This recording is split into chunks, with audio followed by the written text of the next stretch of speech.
اللہ اللہ اللہ۔ ابھی آپ کو ایک دینا کا واقعہ سناؤں میں۔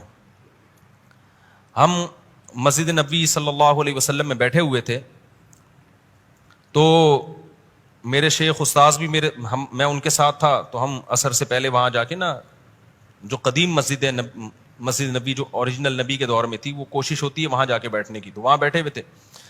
تو میں نے دیکھا دو عربی جو ہے نا مدینہ منورہ کے مقامی، وہ ہمارا بہت اکرام کر رہے ہیں، ایسے جھک جھک کے مل رہے ہیں اور افطاریاں لالا کے وہ رکھ رہے ہیں، وہیں کے مقامی تھے اور بڑی اونچی فیملی سے ان کا تعلق تھا۔ میں ان کس فیملی سے تعلق تھا میں نام نہیں بتاؤں گا، اس میں کوئی مصلحت ہے نا، کس کے ساتھ ان کا ریلیشن ہے قریبی۔ تو بڑے اچھے خاندان کے وہیں کے مقامی، بہت خدمت کر رہے ہیں۔ میں نے کہا یار یہ ان کو ہو کیا گیا ہے؟ اچھا میرا نام بھی جانتے، کہتے ہیں شیخ مفتی طارق مسعود۔ میں نے کہا نعم، ٹھیک ہے نا۔ اچھا ہمارے استاذ کی بھی بڑی خدمت کر رہے۔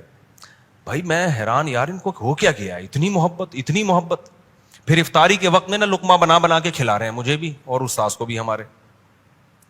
عربی لوگ نا کسی کو لفٹ نہیں کراتے، جو سعودی عرب میں رہا ہے نا ان کو پتا ہے، اور سعودی بھی ہو اور اتنی بڑی فیملی سے تعلق بھی ہو۔ اچھا لقمہ بنا کے کبھی پنیر لا کے رکھ رہے ہیں، کبھی کیا رکھ رہے ہیں۔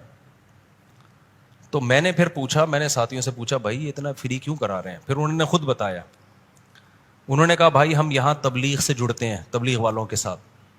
انتم اخرجتمونا من الضلالۃ الی الہدایہ، یہ اس کے الفاظ، تم وہ لوگ ہو جنہوں نے ہمیں گمراہی سے ہدایت کی طرف نکالا ہے، یعنی تبلیغ والے۔ تو ہم بھی چونکہ پاکستان سے ہیں نا، نسبت ہماری بھی انہوں نے پاکستان سے جوڑ دی نا تبلیغ سے، کہ ہم تو گمراہی میں جا رہے تھے، تبلیغ والے آئے ہمیں اللہ کے راستے میں جوڑا اور ہم گمراہی سے نکل کے کدھر آ گئے؟